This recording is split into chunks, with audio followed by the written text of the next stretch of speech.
तो हम आज बात करेंगे बच्चों को काबिल बनाने का सबसे बड़ा रहस्य। और वो क्या है सबसे बड़ा रहस्य?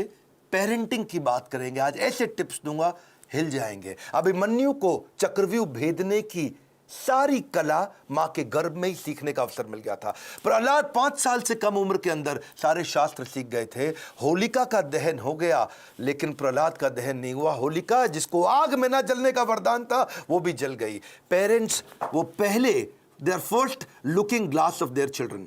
So to be in your child's memory, बच्चों की मेमोरी में रहने के लिए आपको उनके जीवन में रहना पड़ेगा। सबसे पहले कितने भी झगड़े हो माता पिता के आपस में निपटा देने चाहिए। पेरेंटिंग है, मदरिंग फादरिंग नहीं है। मदर अकेले फादर अकेले नहीं, पेरेंटिंग दोनों चाहिए है। नुकसान बड़ा हो जाता है वरना 1 साल तक बोलना और चलना सिखाते हो छोटे बच्चे को। आप 1 साल तक उसको बोलना चलना सिखाते हो, बोलो बोलो बेटा बोलो, सीखता है। और उसके बाद आगे कई साल तक आप उसको बोलते हो चुप बैठो चुप बैठो चुप बैठो चुप बैठो। बोलना भी बंद, चलना भी बंद, चुप बैठो चुप बैठो चुप बैठो। तो क्यों सिखाया 1 साल तक बोलो चलो, अब बोल रहे हो चुप बैठो। बच्चों को यह मत सिखाओ कि वो क्या सोचे, ये सिखाओ कि वो कैसे सोचे।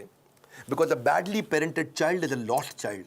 परवरिश की परख जो होगी ना आपकी, वो इस बात से होगी कि बुढ़ापे में वो आपका कितना साथ देने वाले हैं। खराब परवरिश के कारण उसके सोशल स्किल वो खत्म हो जाते हैं, अनरिलायबल हो जाता है, अनस्टेबल, केयरलेस बच्चा होता है, आर्ग्यूमेंटेटिव होता है। आपका बच्चा रिजिड हो गया, जिद्दी है, रूड है, इनडिसिप्लिन्ड है, एंटी सोशल बिहेवियर हो रहा है, उसका अकेलापन महसूस करता है, कभी कभी पेसिमिस्टिक है, सेल्फ डिफीटिंग थॉट्स आते हैं, सीक्रेटिव है, बताता नहीं बातें अपनी, छुपाता है आपसे, सब कुछ छुपाता है, आपको दोस्त नहीं समझता, उसके अंदर फियर ऑफ फेलियर है। ये सब क्यों है?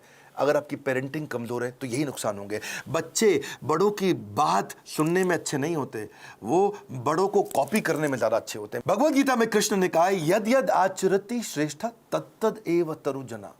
यद यद तत्तद, जैसा जैसा वैसा वैसा। मेरी बात समझिएगा, जैसा जैसा फादर कहेगा वैसा वैसा बच्चा नहीं करेगा, पर जैसा जैसा फादर करेगा वैसा वैसा बच्चा अपने आप करेगा। क्या मतलब हुआ? अगर आप बोलोगे तो नहीं मानेगा, आप करोगे तो अपने आप करेगा। इसका मतलब बच्चे कॉपी करना जानते, सुनना नहीं जानते। आप उन्हें इंस्ट्रक्शन मत दो, इंस्पिरेशन क्रिएट करो, वो अपने आप करेंगे। जैसा जैसा लीडर कहेगा वैसा वैसा फॉलोअर नहीं करेगा, लेकिन जैसा जैसा लीडर करेगा वैसा वैसा फॉलोअर अपने आप करेगा। और यही माता पिता और बच्चों के साथ भी होता है। एक बात समझिए कि greatest mark of parent is how they treat their child when no one is looking. जब कोई नहीं देख रहा हो, आप अपने बच्चों को कैसे डील करते हैं। 3 F याद रखिएगा। फर्म रहिए बच्चों के साथ, जो काम की बात है उस पर टिके रहिए, फेयर रहिए, जबरदस्ती सजा मत दीजिए, और फ्रेंडली भी रहिए ताकि कभी सजा देनी भी पड़ जाए तो मित्रवत व्यवहार बना रहे आपका उसके साथ में।